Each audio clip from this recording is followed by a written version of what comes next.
फलस्तीन में दहशतगर्द इसराइल की बर्बरियत उरूज पर। ताज़ा तरीन हमले में गजा में वाक़ कतरी हलाल अहमद ऑफिस तबाह कर दिया। अरब मीडिया के मुताबिक इसराइली हमले में 2 फलस्तीनी शहीद और 10 जख्मी हो गए।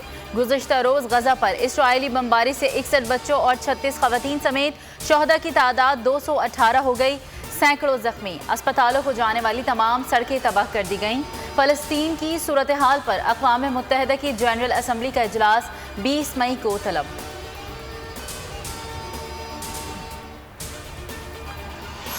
फलस्तीनियों पर इसराइली जारियत रुकवाने का मिशन। वज़ीर ख़ारजा शाह महमूद कुरैशी तुर्की पहुँच गए।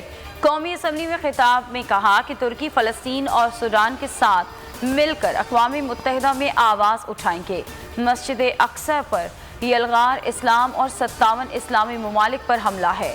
आइंदे जुमे को फ़लस्तीनियों से इज़हार यकजहती के लिए किया जाएगा। शहबाज शरीफ कहते हैं कि माजी में जहाँ हिटलर खड़ा था, आज वहां नेतन्याहू खड़ा है। दुनिया को फिर जंग की जानिब धकेला जा रहा है। फलस्तीनियों को उनका हक के खुद इरादियत दिया जाए। 1969 की सरहदों की बुनियाद पर 2 रियासती हल निकाला जाए। फलस्तीनियों की नस्ल कुशी की जा रही है। इसराइली मजालिम पर जंगी जराइम के तहत मुकदमात चलाए जाएं। कौमी असम्बली पाकिस्तान में फलस्तीनियों से इजहार यकजहती के लिए करारदाद मुत्तफ़िका तौर पर मंजूर कर ली गई। सलामती कौंसिल से फलस्तीनियों पर मजालिम और मस्जिद अक्सा की बेहुरमती फौरी बंद कराने का मुतालबा।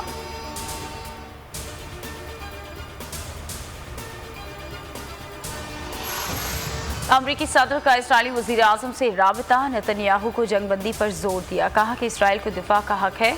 यरूशलेम में क़याम अमन और मासूम शहरियों की हिफाजत को यकीनी बनाया जाए। दूसरी जानिब तुर्क सदर का पोप फ्रांसिस से टेलीफोनिक राबता। फ़लस्तीनियों का कत्लेआम रुकवाने में मदद और इसराइल पर पाबंदियाँ लगाने पर जोर दिया गया। अमरीकी सदर पर तनकीद करते हुए उन्होंने कहा कि जो बाइडन ने इसराइल की हिमायत से अपने हाथ खून आलूद कर लिए।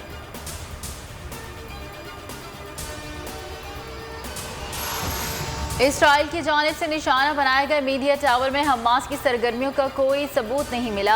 अमरीकी वज़ीर ख़ारजा एंटनी ब्लिंकन का एतराफ़। इसराइल ने गुज़िश्ता हफ्ते फ़लस्तीनियों के खिलाफ दहशतगर्द कार्रवाइयों के दौरान एक टावर को निशाना बनाकर तबाह कर दिया था, जिसमें कई गैर मुल्की सहाफ़ती इदारों के दफ़ातर मौजूद थे। समंदरी तूफान ताउते की खौफनाक लहरें भारतीय रियासत गुजरात से टकरा गईं। तूफान कैटेगरी 3 से कैटेगरी 4 में तब्दील होना शुरू। साहिली इलाकों को शदीद खतरात लाहक। लाखों अफराद को महफूज मकामात पर मुंतकिल कर दिया गया। कई मुहल्लिका रियासतों में तेज़ हवाओं और मूसलाधार बारिश ने तबाही मचा दी। बुहीरा अरब में तूफान से कराची तनूर बन गया। रात के वक्त भी लू के थपेड़े। आज फिर सूरज आग बरसाएगा। 28 से 38 किलोमीटर फी घंटे की रफ्तार से गर्म हवाएं चलने का इम्कान। पारा फिर 43 डिग्री तक पहुंचने की पेशगोई। महकमा मौसमियात के मुताबिक शाम से गर्मी की शिद्दत में कमी आना शुरू हो जाएगी।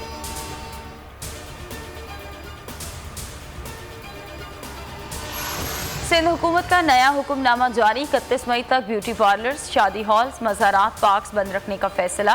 कारोबार के औकात-ए-कार सुबह 6 से रात 8 बजे तक होंगे, जबकि सूबे में हफ्ते और इतवार कारोबार भी बंद रहेगा। मुल्क में कोरोना से 135 अमवात, 2566 नए केसेस रिपोर्ट, जबकि कराची में मुस्बत केसेस की शरह 26% तक पहुँच गई। तर्जुमान सिंध हुकूमत मुर्तज़ा वहाब कहते हैं कि मुस्बत केसेस की शरह कम ना हुई तो सख्त फैसले करना पड़ेंगे।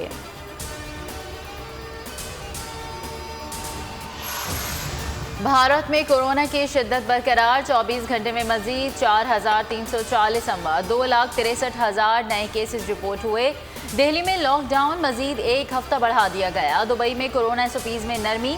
होटलों में तफरीही और दीगर तकरीबात की मशरूत इजाज़त दे दी। रावलपिंडी रिंग रोड मंसूबे में मुबैना करप्शन। चेयरमैन नैब ने तहकीकात का हुक्म दे दिया। स्कैंडल में नाम आने पर वज़ीर आज़म के मुआविन खुसूसी जुल्फी बुखारी मुस्ताफ़ी। कहते हैं कि इल्ज़ामात से बरी होने तक ओहदा नहीं रखूँगा। वफाकी वज़ीर ग़ुलाम सरवर ने खुद पर लगे इल्ज़ामात मुस्तरद कर दिए। कहते हैं रिंग रोड पर मेरी 1 इंच ज़मीन साबित हो जाए तो सियासत छोड़ दूँगा।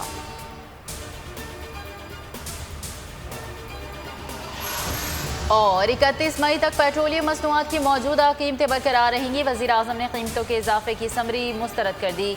ओगरा ने पेट्रोल ₹1.90 और हाई स्पीड डीजल ₹3.25 फी लीटर महंगा करने की तजवीज़ दी थी।